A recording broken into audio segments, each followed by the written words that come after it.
ये जूता है एक ऐसे खिलाड़ी का जिसके पास ना तो कोई बेहतर इक्विपमेंट्स थे और ना ही कोई बेहतर फैसिलिटी। पिता एक साधारण से किसान और लोअर मिडिल क्लास फैमिली। सबसे पहले मैं आपको ये जूता दिखा देता हूँ। इस जूते की हालत नीचे से ऐसी है कि अगर बारिश आ जाए थोड़ी सी भी और या कहीं अगर पानी भरा हुआ हो तो ये जूता अगर उसके ऊपर से गुजर जाए तो ये अंदर से पानी से भर जाएगा। साइड में से इतनी जर्जर इसकी हालत है कि देखकर बहुत बुरा लगता है। पहले ये जूता देखो ध्यान से।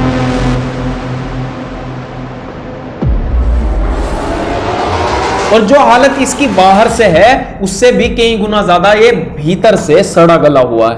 यही जूता आज हमारी इस डॉक्यूमेंट्री की पहचान बनने वाला है।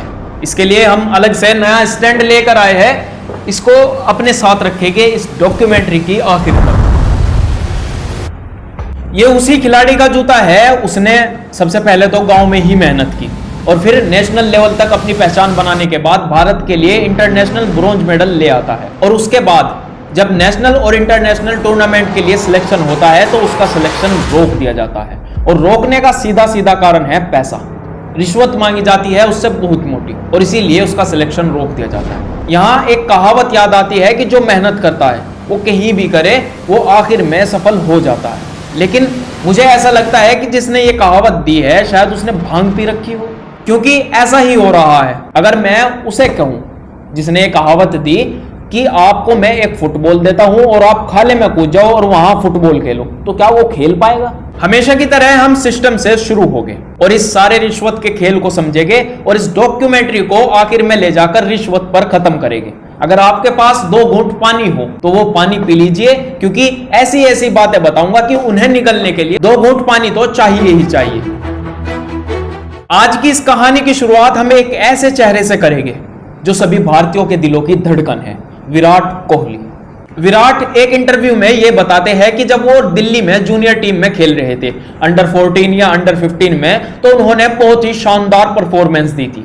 और इतनी शानदार परफॉर्मेंस देने के बाद भी उनका सिलेक्शन नहीं किया गया था। जब तो उन्हें पता नहीं लगा, लेकिन जब वो घर आते हैं तो विराट के पिताजी विराट को कहते हैं कि उनसे भारी भरकम रकम मांगी गई थी रिश्वत के लिए ताकि फिर उनका सिलेक्शन किया जा सके। लेकिन उस टाइम उनके पिताजी ने रिश्वत नहीं दी और विराट का सिलेक्शन नहीं हुआ था। इस केस के अलावा और भी बहुत सारे केस हैं, domestic level, state level, cricket association जैसे DDCA। इन सब में अक्सर कर पॉलिटिक्स और नेपोटिज्म का सिक्का चलता है। एक और एग्जाम्पल देकर अपनी इस कहानी में दोबारा वापस लौटते हैं और अपनी डॉक्यूमेंट्री की शुरुआत करते हैं। आखिरी एग्जाम्पल है अमोल मजबूदार, मुंबई का एक दिग्गज बल्लेबाज, लेकिन नेशनल टीम तक पहुंचा ही नहीं। सोचा है कभी क्यों नहीं, सब इसका खेल है।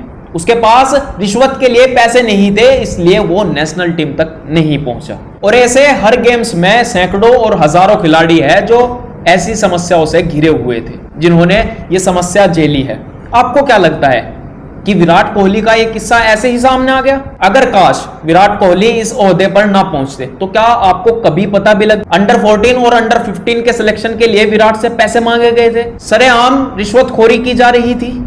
2026-27 के लिए इंडियन गवर्नमेंट खेल मंत्रालय को 4479.88 करोड़ रुपए आवंटित करती है। आधिकारिक और सटीक रिकॉर्ड्स तो नहीं है, लेकिन शायद अगर इसमें से 50% भी खेल मंत्रालय ग्राउंड्स, इक्विपमेंट्स और फैसिलिटी में डाल देना तो आज हमें यह हालत नहीं देखने को मिलती। आज हमारे पास ये जूता नहीं होता।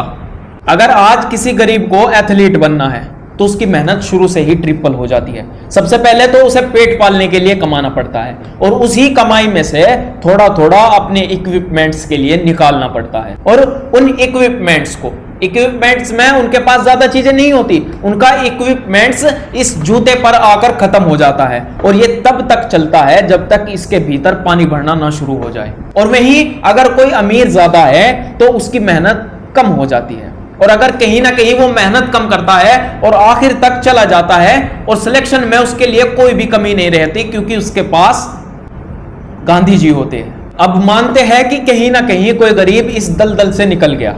इस गरीबी की दलदल से निकलकर वो एक बेहतर नेशनल लेवल तक पहुंच जाता है और जब टूर्नामेंट में सिलेक्शन लेने के लिए जाता है तो फिर उसके सामने ऐसे हाथ कर लिए जाते हैं कि इनमें कुछ डालो।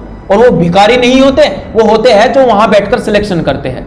जब तक उनका पल्ला और उनके हाथ और उनकी जेब नहीं भरेगी तब तक वो लोग उसका सिलेक्शन नहीं करेंगे। ये जो इतनी बड़ी कहानी मैंने आपको सुनाई है ना, ये ऐसे ही हवा में तीर नहीं मारे, इसका जीता जागता एग्जाम्पल है हमारे पास अशोक यादव।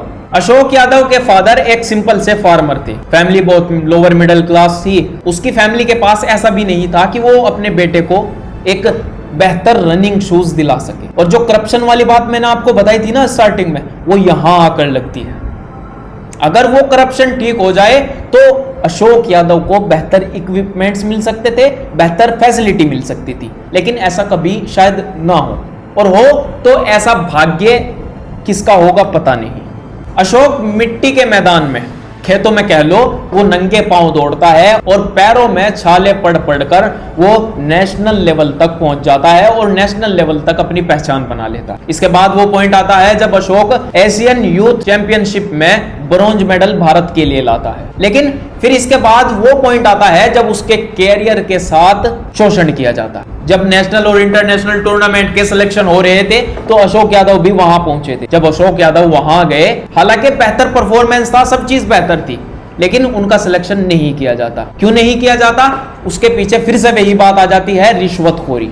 ये रिश्वतखोरी अशोक यादव का सिलेक्शन रुकवा देती है और अशोक यादव की जगह एक ऐसे खिलाड़ी का सिलेक्शन किया जाता है जिसकी परफॉर्मेंस कोई बेहतर नहीं थी। लेकिन उसके पास पता है क्या था? उसके पास था उसके पास ये चमचमाते हुए नोट थे, और इस नोट के कारण उस ऐसे खिलाड़ी का सिलेक्शन हुआ है जो बेहतर नहीं था, जिससे बेहतर अशोक यादव था। तो क्या ये कहना बेहतर होगा कि सारा खेल इसका है, या कुछ और कहे इसे? और अब उस कहावत को याद करो जो मैंने आपको स्टार्टिंग में बताई थी कि जिसको मेहनत करनी होती है वो कहीं भी कर लेता है और आखिर में सफलता पा लेता है। तो महोदय, अब सिर्फ मेहनत का खेल नहीं है, अब थोड़ा सा लेने देने का भी खेल है। और ये डॉक्यूमेंट्री मैंने सिर्फ व्यूज के लिए नहीं बनाई, ये डॉक्यूमेंट्री एक आवाज बनने के लिए भी बनाई है उस करप्शन के खिलाफ। व्यूज के लिए तो बनाई ही है, वो तो एक पर्सनल चीज हो गई, लेकिन इस डॉक्यूमेंट्री का सीधा सीधा बनाने का कुछ और रीजन था। इस डॉक्यूमेंट्री का बनाने का रीजन था कि एक आवाज करप्शन के खिलाफ, एक आवाज से कुछ नहीं होगा, एक आवाज मेरी और बाकी आप लोगों की। इस वीडियो को इतना शेयर करना कि उन रिश्वतखोरों की नजर तक तो चली जाए जो ऐसे धंधे करते हैं, शायद उन्हें थोड़ी बहुत लज्जा आ जाए।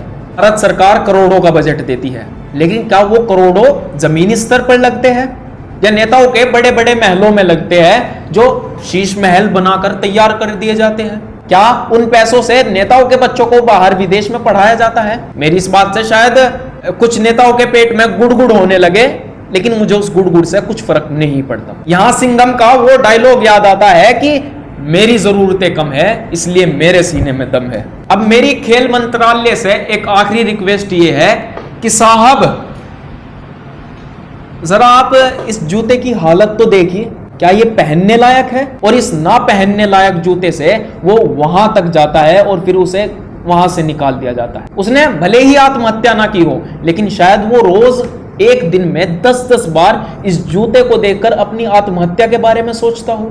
इस जूते को फिर से वहीं रखते हैं और मिलते हैं नेक्स्ट सैटरडे एक बहुत धमाकेदार डॉक्यूमेंट्री के साथ। उस डॉक्यूमेंट्री को देखने के लिए आपको 2 काम करने होंगे।